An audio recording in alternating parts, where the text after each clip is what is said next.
M Kumar mathematics classes.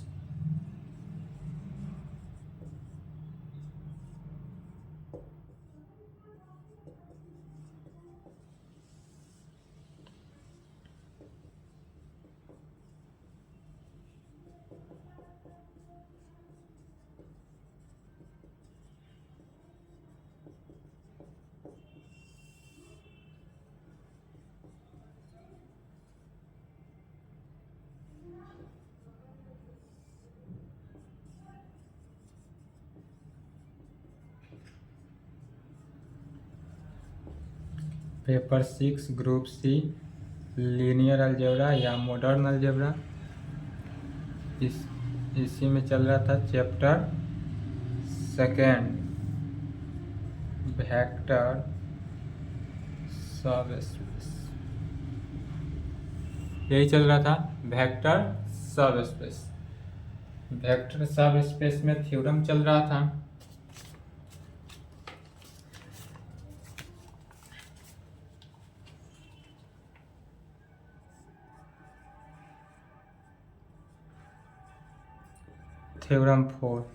Theorem 4 का पहला number solve हो चुका था, सेकेंड बाकी था। चलिए सेकेंड देखते हैं, थ्योरम 4 का second.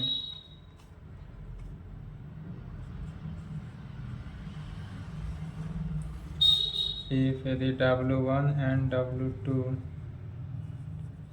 are two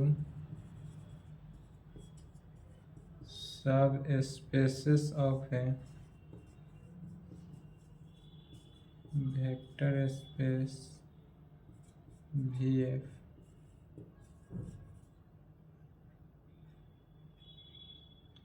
if W1 and W2 are two subspaces of a vector space VF, then show that W1 plus W2 is also a subspace of किसका VF। इस प्रकार से BU 20 में पूछा हुआ है, या इसी क्वेश्चन को इस प्रकार से भी घुमा के पूछता है। क्वेश्चन में लिख देगा इफ यदि W is equal to W1 plus W2 set of B is equal to V1 plus V2 divides V1 किसका W1 का एलिमेंट हो एंड V2 W2 का element, then prove that W is a subspace of V। W जो है सब space of किसका V, capital V का।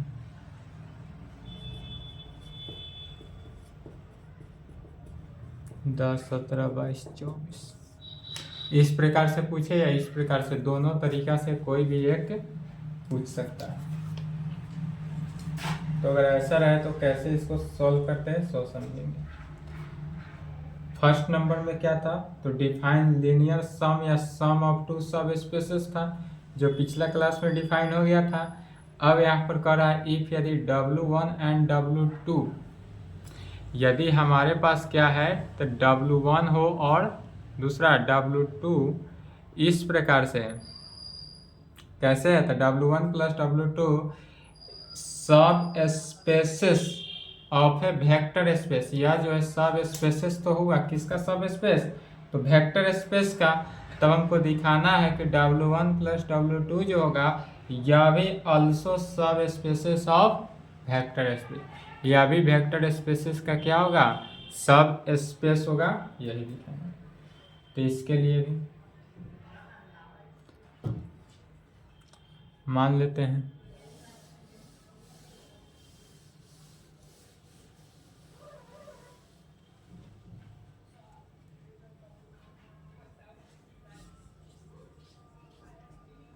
सबसे पहले मान लेते हैं क्या, late W1 and W2 are two subspecies of a vector space.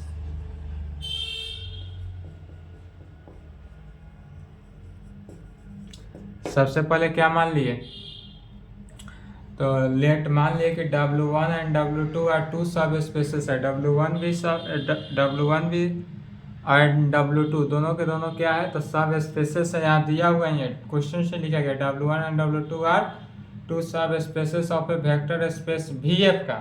तब अगेन लेट, अब इसके बाद मानते हैं इस टाइप से रहे तो ऐसे W इज इक्वल टू क्या मानते हैं, W1 plus W2 is equal to set of, तो W1 plus W2 is equal to set of V1 plus V2 such that, इस प्रकार से होगा कि V1 जो है वह W1 का एलिमेंट होगा एंड V2 जो होगा वह किसका, W2 का। V1 W1 का एलिमेंट होगा और V2 W2 का एलिमेंट होगा। यहाँ V1 है तो V1 लिखेंगे, V2 लिखेंगे। यदि अल्फा रहे क्वेश्चन में तो अल्फा लिखना है, ठीक है। इसलिए यहाँ से क्लियरली कहा जा सकता है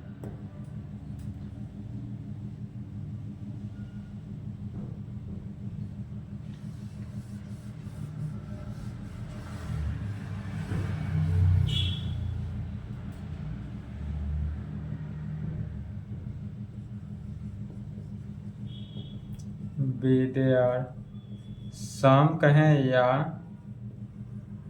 लीनियर सम से, डायरेक्ट सम कहें या लीनियर सम किसका, तो सब spaces of to subspaces of सब spaces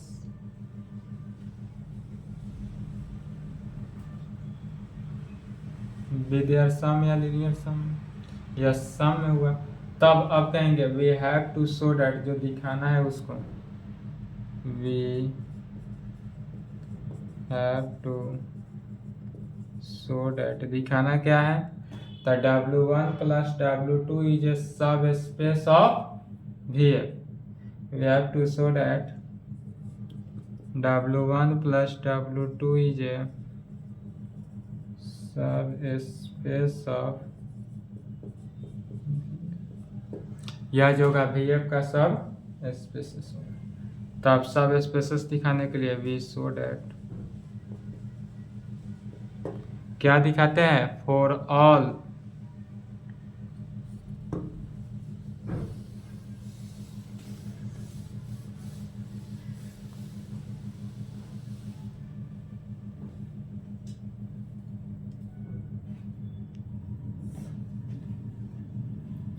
for all A B यदि F में हो एंड यू भी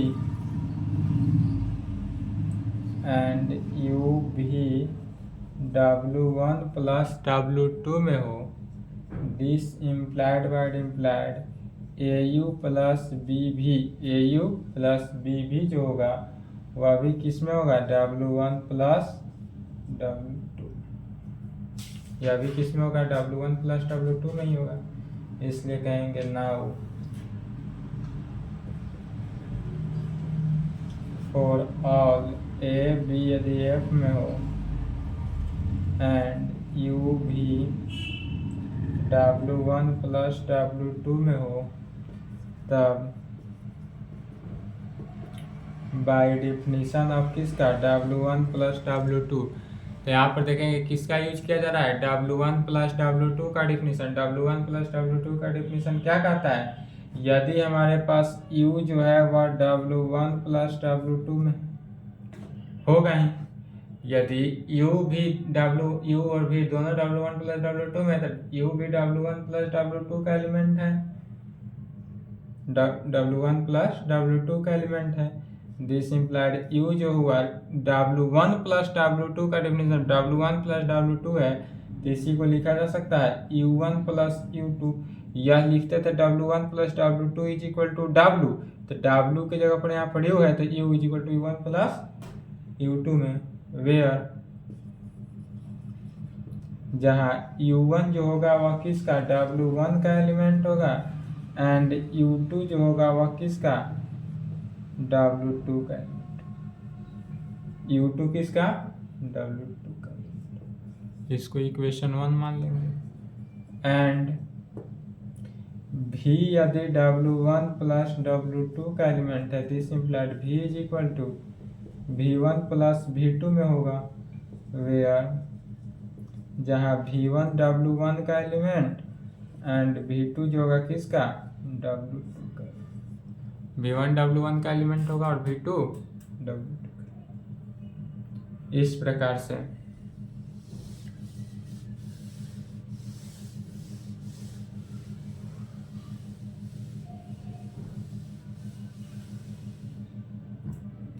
अब क्या कर सकते हैं 10वीं गेट।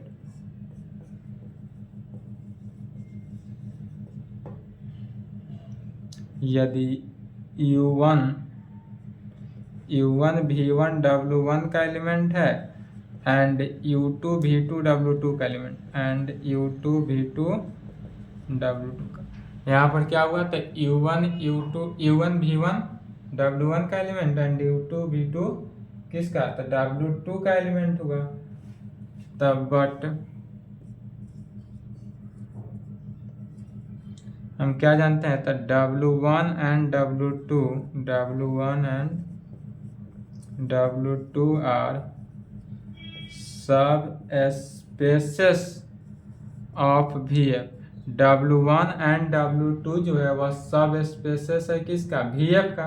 तो जब यह सब स्पेसेस ऑफ VF इसलिए फॉर ऑल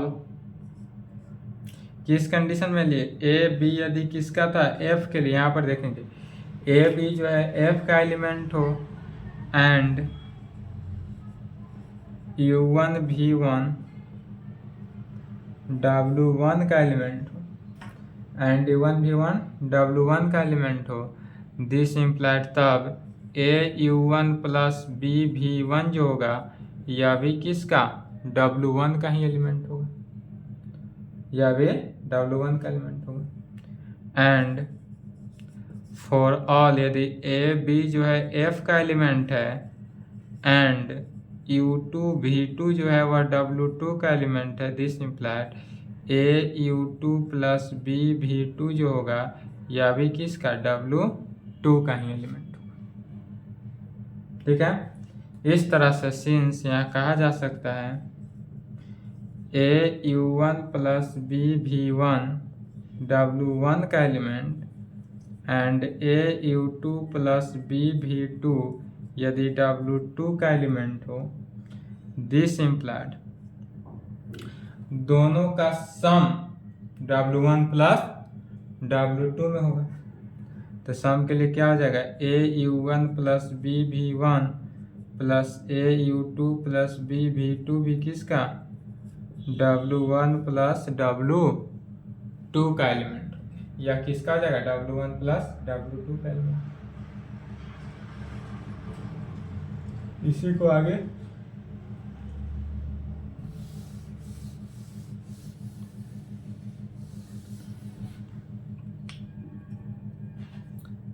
दिस इम्प्लाइड यहाँ पर A कॉमन है तो A कॉमन हो गया, A कॉमन हो जाएगा तो क्या बचा U1 plus U2 plus B common हुआ तो V1 प्लस V2 और यह किसका एलिमेंट है W1 प्लस W2।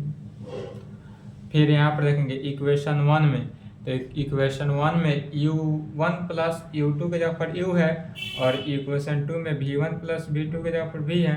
तो यहाँ U1 प्लस U2 के जगह पर U हो जाएगा तो क्या हो गया A U B V1 plus V2 के जगह पर V, यह किसका W1 प्लस W2 में कहाँ से यूजिंग फर्स्ट एंड सेकेंड। यहाँ पर इक्वेशन 1 और 2 को यूज किया गया। इस तरह से हम क्या प्राप्त होता है तो कहेंगे thus we get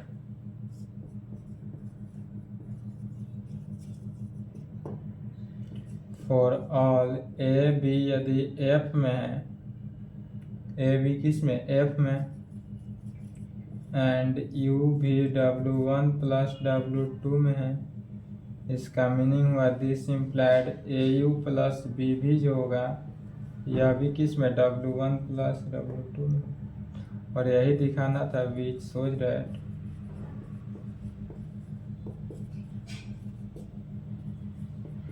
w1 plus w2 is a subspecies of Vf. w1 plus w2 जो होगा वह सब स्पेसेस ऑफ किसका हुआ, Vf का।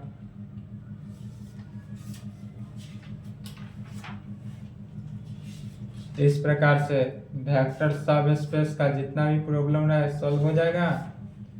यदि न्यू भी प्रॉब्लम रहे तो रूल के अनुसार बढ़ते चले जाना है, सभी सॉल्व होते चले जाना।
चैप्टर थर्ड हुआ linearly independent and linearly dependent vectors and set. इसको दो सेक्शन में बांटा गया है चैप्टर थर्ड को। सेक्शन 1 है, सेक्शन 1। सेक्शन 2 जो है वह बेसिस है, तो basis of A set, basis पर यूज होगा। बेसिस का, बेसिस से ज़्यादा क्वेश्चन आता है, लेकिन यह बेसिस में linearly independent and linearly dependent का यूज है, इसलिए पहले इसको पढ़ना जरूरी है।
जीरो थ्योरम, जीरो थ्योरम का है डिफिनीशन ही है, डिफिनीशन भी पूछ देता है। Define linearly independent and dependent vectors.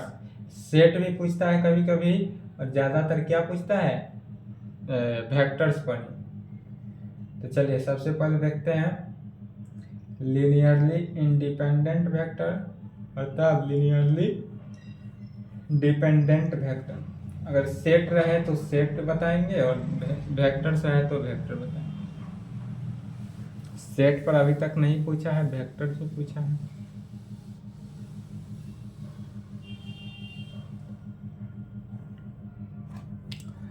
Answer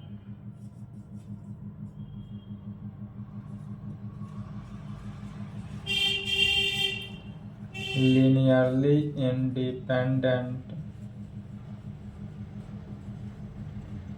vectors linearly independent vectors क्या है? तो लीनियरली इंडिपेंडेंट वेक्टर्स का है, या इसी को शॉर्ट फॉर्म में लिखा जाता है linearly independent vectors. Short form में लीनियरली इंडिपेंडेंट को LI के द्वारा डिनोट किया जाता है। तो लिखेंगे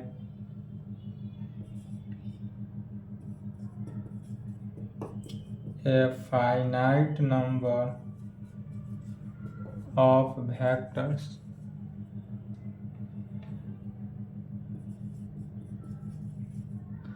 a finite number of vectors, क्या क्या वेक्टर होगा? Alpha 1 alpha 2 dot dot dot alpha n of a vector space VF are said to be linearly independent vectors। Linearly independent vectors किसे कहते हैं? Finite number of vectors alpha 1 alpha 2 dot dot dot alpha n of a vector space VF are said to be linearly independent vector. कब होगा? if यदि their linear combination is, यदि हमारे पास linear combination जो है वह जीरो हो तब। अब लीनियर कॉम्बिनेशन जीरो हो, डेट इज लीनियर कॉम्बिनेशन क्या हुआ? तो that is A1 alpha 1 A2 alpha 2 plus dot dot dot AN alpha n का वैल्यू जीरो, वेयर जहाँ A1 A2 dot dot dot AN जो है किसका? F का एलिमेंट, या सभी के सभी F का एलिमेंट। और देन तब A1 का वैल्यू जीरो, A2 का value zero, dot dot dot AN का वैल्यू जीरो। यदि यह सभी वैल्यू जीरो हो जाए तब उसको क्या कहते हैं? Linearly independent vector. और लीनियरली डिपेंडेंट वेक्टर्स में जो होता है, ऐसा क्वांटिटी एक बच ही जाएगा जो जीरो के इक्वल नहीं हो। एक कोएफिशिएंट जो होगा वह non zero elements.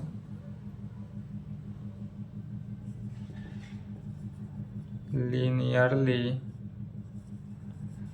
Dependent vectors, linearly dependent vector, या इसी को कहा जाता है LD से डिनोट किया जाता है लीनियरली डिपेंडेंट वेक्टर्स। तो लीनियरली डिपेंडेंट वेक्टर्स किसे कहेंगे? A finite number of vectors, a finite number of vector space of a vector space VF are said to be linearly dependent vectors if their linear combination is, if their linear combination is zero। नहीं दिख रहा होगा video में, combination लिखा हुआ है। यदि linear combination is zero तब उस प्रकार से क्या कहते हैं? Linearly dependent vectors. या जो होगा linearly dependent vector, that is, कहने का मीनिंग क्या हुआ कि यदि A1 alpha 1 plus A2 alpha 2 plus dot dot dot AN alpha n का वैल्यू यदि क्या हो? जीरो हो, शून्य हो, तो कब? वेयर जहाँ A1 A2 dot dot dot AN जो है वह किसका? F का एलिमेंट्स होगा। देन तब एटलीस्ट वन लीनियरली इंडिपेंडेंट में सभी का कोएफिशिएंट क्या होता था, 0 होता था। लेकिन लीनियरली डिपेंडेंट में यही याद रखना है कि इसमें ऐसा एक कांस्टेंट टर्म जरूर होगा जो नॉन जीरो हो। इसलिए कह सकते हैं then at least one scalar element A1 A2 dot dot dot N, यह सब के सब जो है स्केलर एलिमेंट है, यह नॉट इक्वल टू किसके, जीरो। यह जीरो के इक्वल नहीं होगा। इसमें से कोई एक ऐसा एलिमेंट जरूर होगा जो कि जीरो नहीं हो।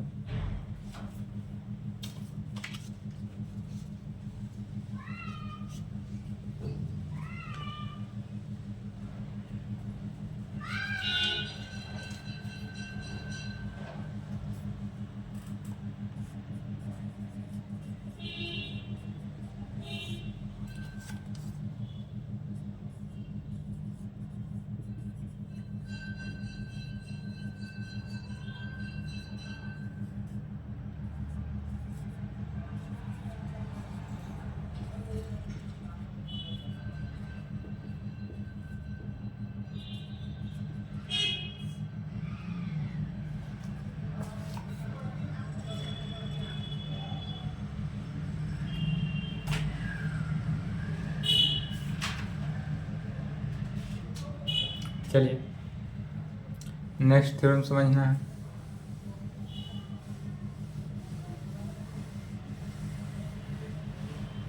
यहाँ पर क्या कर रहा है, तो बोल रहा है question prove that every super set, मैंने प्रत्येक सुपर सेट जो है of A linearly dependent set is linearly dependent. जितने भी एवरी प्रत्येक सुपर सेट, जितने भी सुपर सेट है वह सभी के सभी सुपर सेट जो है वह क्या है, लीनियरली डिपेंडेंट है।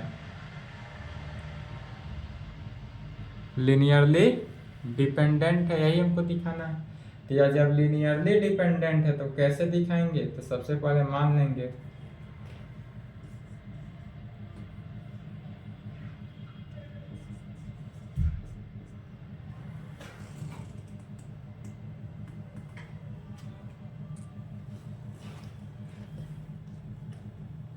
चलिए मानेंगे क्या, let V F is a vector space over the field, किसमें, एफ में, and let S is equal to क्या मानेंगे, alpha 1 alpha 2 dot dot alpha N is linearly dependent set in किसमें, vector space over the field में। या VF जो है वह vector space over the field में माना गया, तो vector space over the field. Again let, इसके बाद क्या मानेंगे, तो S1 is equal to S1 alpha 1, ये सेट मान लेंगे पहले। सेट S को क्या मानते हैं, alpha 1 alpha 2 dot dot alpha n is linearly dependent से, यह जो होगा लीनियरली, या S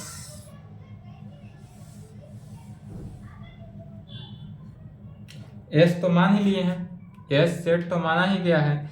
अब S1 सेट मानते हैं। Again let S1 is equal to set of alpha 1 alpha 2 dot dot alpha n तक माने S, तो यह alpha m plus 1 dot dot alpha n तक चले जाएंगे, वेयर जहाँ n greater than equal to m is any superset of linearly dependent set S we have to show that S1 is also linearly dependent। तब हमको दिखाना क्या है कि S1 जो है linearly डिपेंडेंट सेट होगा, यही प्रूफ करना है।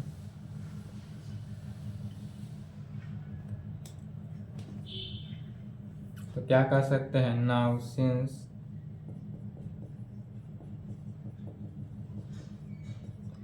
S is equal to set of alpha 1 alpha 2 dot dot dot alpha n is linearly dependent set। कब होगा, तो if यदि a1 alpha 1 plus a2 alpha 2 plus dot dot dot an alpha n is equal to 0। m ले लेते हैं, n तो लिया हुआ ही है, n ठीक है। यह क्या हो, 0 वेयर जहाँ a1 a2 dot dot dot an का वैल्यू क्या होगा 0, देन एट लीस्ट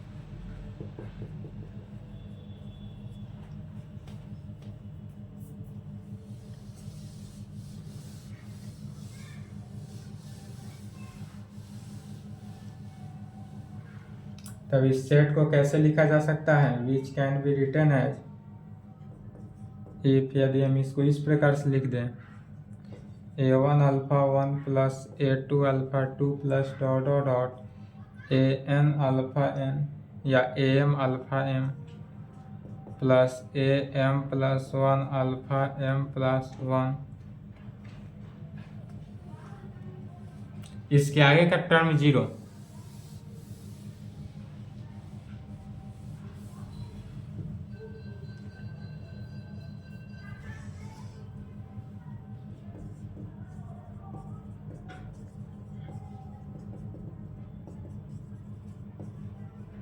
यहाँ तक टर्म को है, इसके आगे an प्लस 1वां टर्म जो होगा वह 0 m है,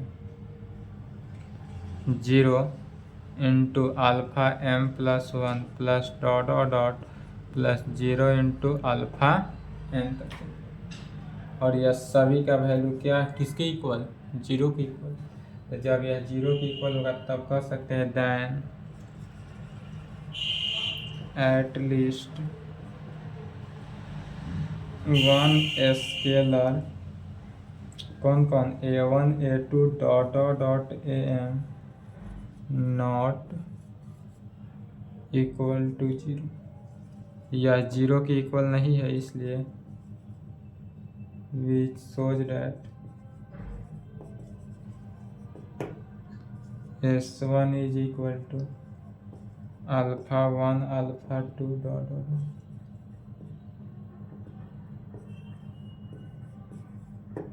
इज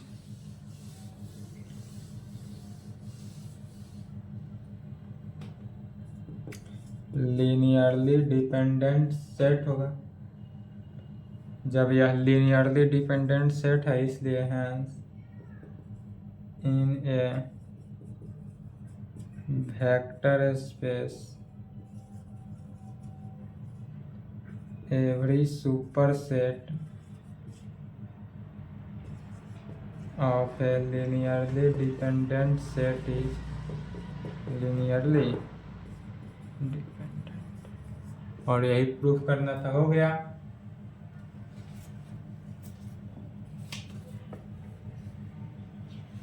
इसमें जितने भी है सभी के सभी क्या है, इजी ही हैं।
एक क्वेश्चन है, show that the set S is equal to इतना, यह सेट S है और यह लीनियरली डिपेंडेंट है। कब लीनियरली डिपेंडेंट है?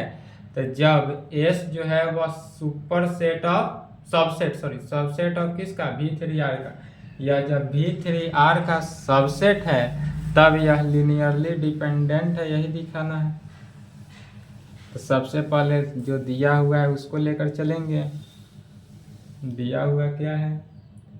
तो the given set of n elements of V3R is solution. The given set of n elements of V3R is, V3R कितना दिया है? तो S is equal to set of 1 2 1 3 1 5 3 -4 7, यह हमारे पास गिवन है। तब इसके लिए अल्फा एक कंसीडर करते हैं, मान लेते हैं। Let alpha is equal to 1 2 1, beta is equal to 3 1 5 and gamma is equal to 3 -4 7, या गामा है 3 -4 7।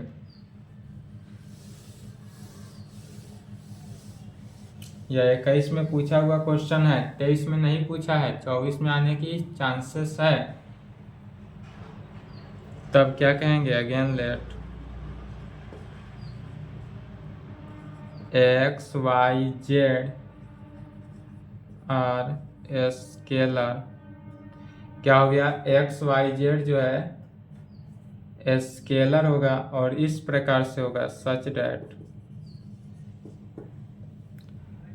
x alpha y beta z gamma का वैल्यू 0 वेक्टर ऑफ V3। यह जो होगा 0 वेक्टर ऑफ किसका? V3R का।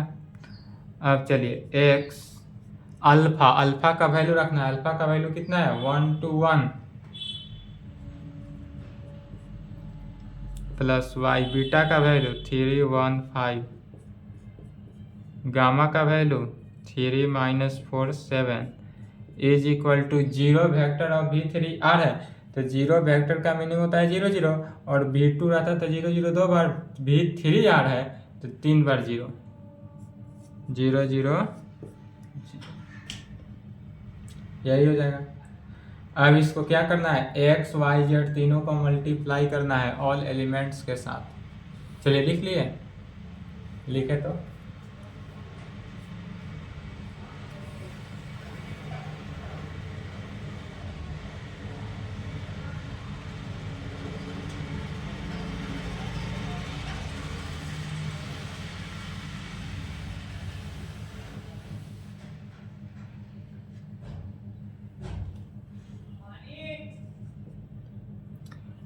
x के साथ y के साथ z के साथ मल्टीप्लाई करना है। तो x से करते x 2x x, y से किया है 3y y 5y, z से किया तो 3z -4z 7z, और यह किसके इक्वल? 0 0 0। सभी का सम को ऐड करते हैं। फर्स्ट को फर्स्ट के साथ, सेकेंड को सेकेंड के साथ, थर्ड को थर्ड के साथ। यहाँ से 3 इक्वेशन निकलेगा, x + 3y + 3z, फिर twice x + y + -4z, तो -4z लिखेंगे, फिर x + 5y + 7। अब यहाँ से क्या करना है? तीनों इक्वेशंस को अलग अलग कर देना है। या जो कंटेन किया x + 3y + 3z 0 के इक्वल, यह टर्म 0 के इक्वल, यह टर्म 0 के इक्वल, और यहाँ से क्या कंडीशन निकला? 3 इक्वेशंस जनरेट हुआ। जब 3 इक्वेशन जनरेट होगा तब उस तीनों इक्वेशन को सॉल्व करना है और उसका वैल्यू निकालना है। यदि वह किसका वैल्यू, डिटर्मिनेंट का वैल्यू, और वह डिटर्मिनेंट का वैल्यू यदि 0 निकल जाए तब वह लीनियरली, वह सिस्टम जो होता है नॉन ट्राइवल होता है, और जब नॉन ट्राइवल होगा तब यह कैसा वैल्यू होगा, लीनियरली डिपेंडेंट होगा। तो इसका वैल्यू क्या होना चाहिए, चलिए तो पहले इसको अलग अलग किए थे, क्या हो जाएगा, this implied x + 3y + 3z का वैल्यू 0, 2x y 4z 0,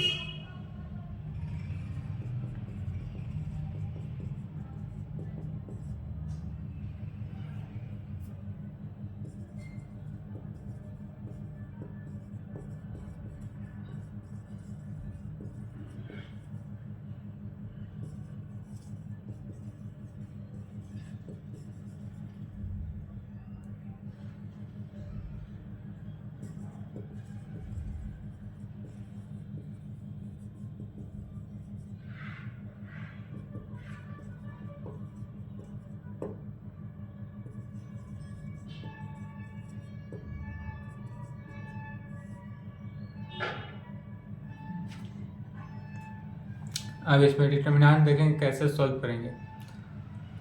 तो यार 12th क्लास में ही पढ़े थे, 12th क्लास का इक्वेशन ऑफ डिटर्मिनेंट में था, पार्ट 1 में भी पढ़े थे, और बनाते हैं तो x कोफिशिएंट 1, y का कोफिशिएंट 3, z का कोफिशिएंट 3, फिर x का कोफिशिएंट 2, y का कोफिशिएंट 1, z का कोफिशिएंट -4, x का कोफिशिएंट 1, y का कोफिशिएंट 5 और z का कोफिशिएंट 7।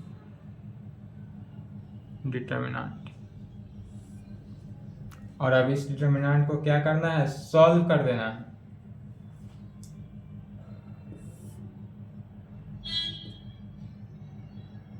वन इंटू 1 को लिए तो क्या किए,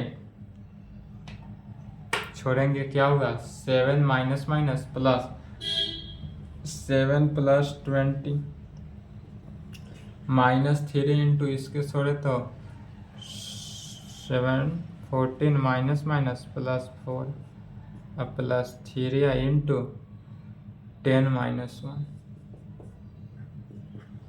तो 27 -3 into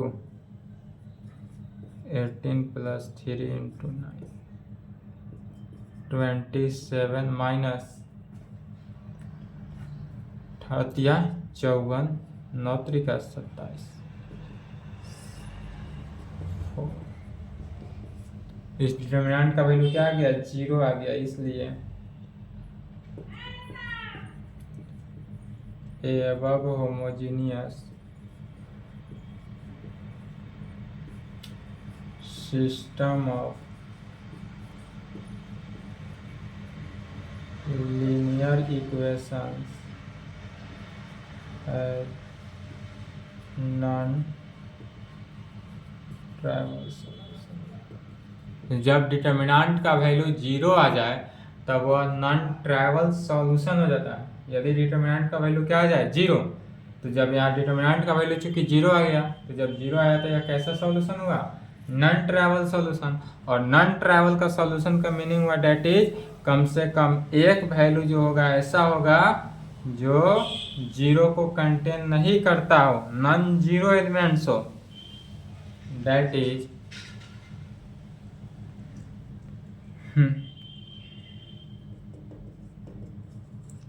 at least one x या y या z तीनों में से कोई एक ऐसा होगा कि नॉट इक्वल टू 0, या 0 के इक्वल नहीं होगा। तो जब यह 0 के इक्वल नहीं होगा, इसलिए क्या जानते हैं, thus we get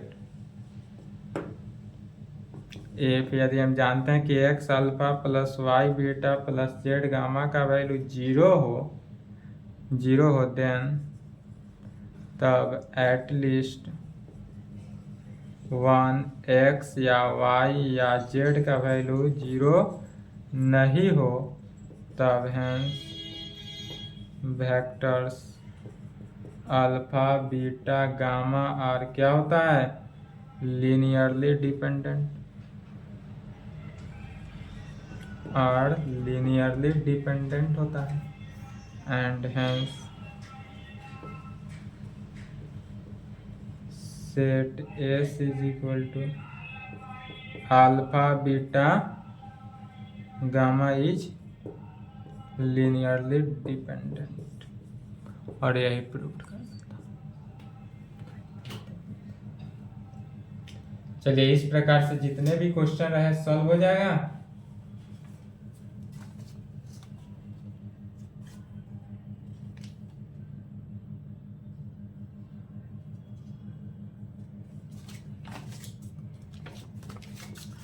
क्वेश्चन का चलिए स्क्रीनशॉट लेंगे, क्वेश्चन का बनाने की कोशिश करेंगे खुद से। बन जाता है तो अच्छी बात है, नहीं बने तो संपर्क कर लेंगे।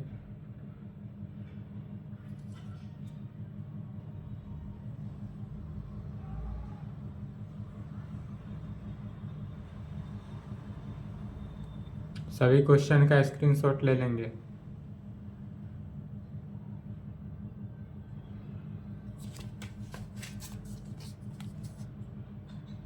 चलिए अब इसके बाद नेक्स्ट सेक्शन है, सेक्शन 2 है basis and dimension of a vector space. ठीक है, यह कल के क्लास में देखा जाएगा, यह भी इम्पोर्टेंट है।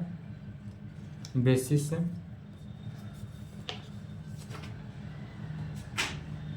चलिए यहाँ तक कंप्लीट करेंगे।